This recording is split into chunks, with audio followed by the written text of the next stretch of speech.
Hello friends, कैसे हैं आप सब। आई होप आप सब बढ़िया होंगे। फ्रेंड्स, आज हम लोग इस वीडियो में एसएससी सीएचएसएल एग्ज़ाम 2023 देखने वाले हैं, जो कि फाइनली आज आपका 11 अगस्त है और 11 अगस्त का आपका फर्स्ट टिप का पेपर समाप्त हो चुका है।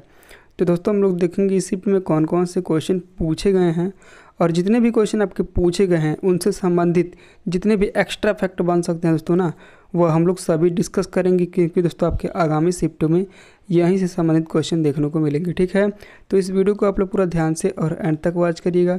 वीडियो में किसी भी क्वेश्चन के आंसर आपको पहले से पता है तो दोस्तों आप लोग कमेंट बॉक्स में लिख सकते हैं। तो दोस्तों बिना समय गंवाए वीडियो करते हैं स्टार्ट। तो दोस्तों, इस शिफ्ट का आपका पहला क्वेश्चन पूछा गया था कि दैत्य शासन प्रणाली की शुरुआत किसने की थी। तो दोस्तों, दैत्य शासन प्रणाली की शुरुआत रॉबर्ट क्लाइव ने की थी। इस क्वेश्चन का राइट आंसर आपका रॉबर्ट क्लाइव हो जाएगा। रॉबर्ट क्लाइव 1757 से 1760 के दौरान और पुनः 1765 से 1767 के दौरान बंगाल का गवर्नर था। उसने 1757 में प्लासी में सिराजुद्दौला के खिलाफ कंपनी की सेवा का नेतृत्व किया था। ठीक है, तो ये भी आपको ध्यान में रखना है। चलिए दोस्तों, अगला क्वेश्चन देखते हैं। चलिए दोस्तों, अगला क्वेश्चन आपका पूछा गया था कि गद्दाम पद्मजा रेड्डी को निम्नलिखित में से किस नृत्य शैली में उनके योगदान के लिए 2022 में पद्मश्री से सम्मानित किया गया था। तो दोस्तों, वह नृत्य आपका कुचिपुड़ी है, जो कि कुचिपुड़ी आपका शास्त्रीय नृत्य है और एक किस राज्य का है दोस्तों, आंध्र प्रदेश का है। ठीक है, प्रसिद्ध कुचिपुड़ी नर्तकी गद्दाम पद्मजा रेड्डी को नृत्य शैली को आगे बढ़ाने के लिए उनके अथक प्रयासों के लिए 2022 में पद्मश्री पुरस्कार मिला। ठीक है, चलिए दोस्तों, अगला क्वेश्चन देखते हैं। चलिए दोस्तों, अगला क्वेश्चन आपसे पूछा गया था कि रबी की फसलें कब से कब तक बोई जाती हैं। तो दोस्तों, रबी की फसलें अक्टूबर से दिसंबर के महीने तक बोई जाती हैं। रबी की फसल अक्टूबर से दिसंबर के सर्दियों के महीने में बोई जाती हैं। उनकी कटाई अप्रैल से जून तक की जाती है। और दोस्तों, रबी की फसलें कौन कौन सी फसलें होती हैं दोस्तों, ये भी आपको ध्यान में रखना है। तो दोस्तों, गेहूँ, जौ, मटर, चना और सरसों सभी रबी की प्रमुख फसलें हैं। ठीक है, चलिए दोस्तों, अगला क्वेश्चन देखते हैं। चलिए दोस्तों, अगला क्वेश्चन आपसे पूछा गया था कि साइमन कमीशन के विरोध में किस स्वतंत्रता सेनानी की मृत्यु हुई। तो दोस्तों, वह स्वतंत्रता सेनानी आपके लाला लाजपत राय थे। ठीक है, इन्हीं की मृत्यु साइमन कमीशन के विरोध के दौरान हुई थी। ठीक है, 17 नवंबर 1928 को पुलिस द्वारा किए गए लाठीचार्ज के दौरान गंभीर रूप से घायल होने के पश्चात लाला लाजपत राय की मृत्यु हो गई।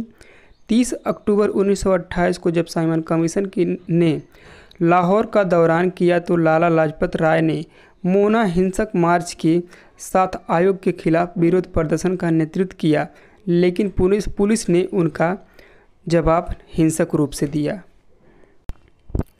चलिए दोस्तों, अगला क्वेश्चन आपसे पूछा गया था कि चरी नृत्य किस राज्य से संबंधित है। दोस्तों, ऐसे ही नाम आपको देगा। ठीक है, एसएससी अब दोस्तों 2-3 दिन से मैं देख रहा हूँ नृत्य हो गया या त्यौहार हो गया दोस्तों, ऐसे अटपटा नाम दे रहा है जो कभी पूछा नहीं है। ठीक है, तो जितने भी ऐसे हैं दोस्तों, आप लोग जाकर एक बार देख लीजिएगा। ठीक है, तो दोस्तों, चरी नृत्य आपका राजस्थान से संबंधित है। इस क्वेश्चन का राइट आंसर आपका राजस्थान हो जाएगा और यह महिलाओं द्वारा किया जाने वाला सामूहिक लोक नृत्य है।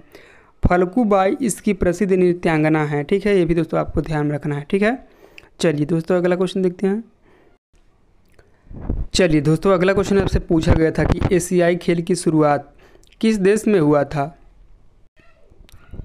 तो दोस्तों, एशियाई खेल का पहला संस्करण साल 1951 में भारत की राजधानी नई दिल्ली में आयोजित किया गया था। साल 1951 के संस्करण को आधिकारिक तौर पर पहले एशियाई खेल के रूप में जाना जाता है। तो इस क्वेश्चन का राइट आंसर आपका भारत हो जाएगा। ठीक है, 2022 एशियाई खेल हांगझो जो चीन में सितंबर अक्टूबर 2023 के बीच आयोजित किया जाएगा। ठीक है, अगली आपका 2026 में एशियाई खेल दोस्तों नागोया जो कि जापान में होगा दोस्तों, ये भी आपको ध्यान में रखना है। ठीक है, चलिए दोस्तों, अगला क्वेश्चन देखते हैं। चलिए दोस्तों, अगला क्वेश्चन आपसे पूछा गया था कि सुनील छेत्री का स्थान विश्व में कितना है, मतलब कौन से स्थान पर हैं सुनील छेत्री का विश्व में। ठीक है, तो दोस्तों, ऑल टाइम गोल स्कोरर की सूची में चौथे स्थान पर हैं, जबकि सक्रिय स्कोरर की सूची में तीसरे स्थान पर काबिज हैं। तो इस क्वेश्चन का राइट आंसर आपका चौथे स्थान पर हो जाएगा। ठीक है, चलिए दोस्तों, अगला क्वेश्चन आपसे पूछा गया था कि चुंबक के अंदर चुंबकीय क्षेत्र रेखाओं की दिशा क्या होती है। तो दोस्तों दक्षिणी ध्रुव से उत्तरी ध्रुव तक होती है। चुंबकीय क्षेत्र रेखा एक ऐसी काल्पनिक रेखा है जो किसी भी बिंदु पर उस पर स्पर्श रेखा दिक् स्थान में उस बिंदु पर चुंबकीय क्षेत्र की दिशा देती है। चुंबकीय क्षेत्र रेखाएं उत्तरी ध्रुव से शुरू होती हैं और चुंबकीय के बाहर दक्षिणी ध्रुव पर समाप्त होती हैं। चुंबक के अंदर चुंबकीय क्षेत्र रेखाएं दक्षिणी ध्रुव से शुरू होकर उत्तरी ध्रुव पर समाप्त होती हैं। तो दोस्तों ये भी आपको ध्यान रखना है, ठीक है। चलिए दोस्तों अगला क्वेश्चन देखते हैं।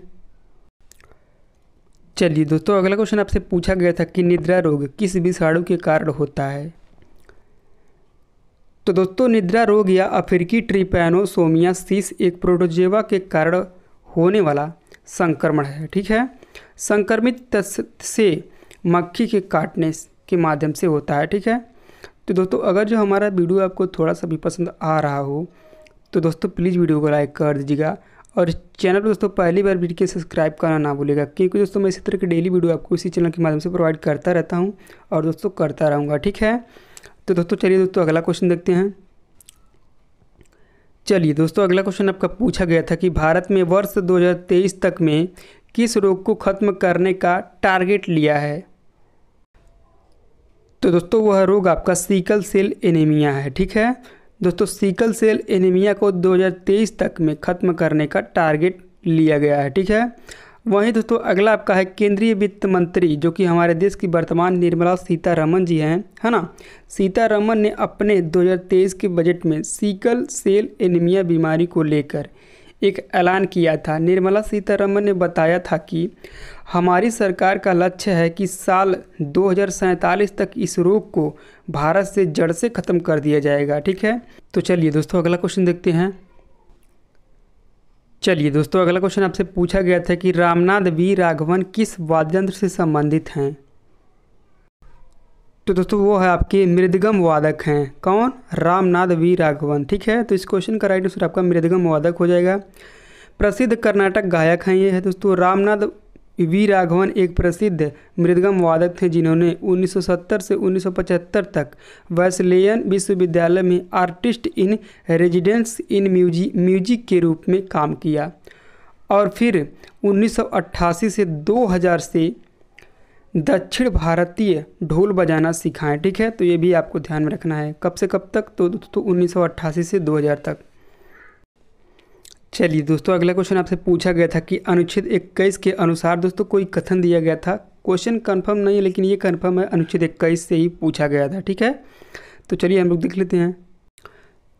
तो दोस्तों जीवन और व्यक्तिगत स्वतंत्रता की सुरक्षा कानून द्वारा स्थापित प्रक्रिया के अलावा किसी भी व्यक्ति को उसके जीवन या व्यक्तिगत स्वतंत्रता से वंचित नहीं किया जाएगा। शायद दोस्तों आपका कथन दिया गया था, जो कि कथन में आपका यही दिया गया था और यही राइट आंसर हो जाएगा, ठीक है।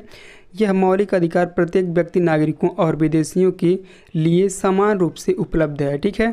तो दोस्तों ये थे आपके फर्स्ट शिफ्ट के क्वेश्चन, जो कि दोस्तों बच्चों द्वारा हमें इतने क्वेश्चन प्राप्त हुए हैं जो कि 100% रियल हैं। तो दोस्तों अगर जो हमारा वीडियो आपको थोड़ा सा भी पसंद आया हो तो दोस्तों प्लीज़ वीडियो को लाइक कर दीजिएगा और चैनल दोस्तों पहली बार वीडियो सब्सक्राइब करना ना भूलिएगा। दोस्तों मिलते हैं नेक्स्ट वीडियो में, तब तक के लिए जय हिंद जय भारत।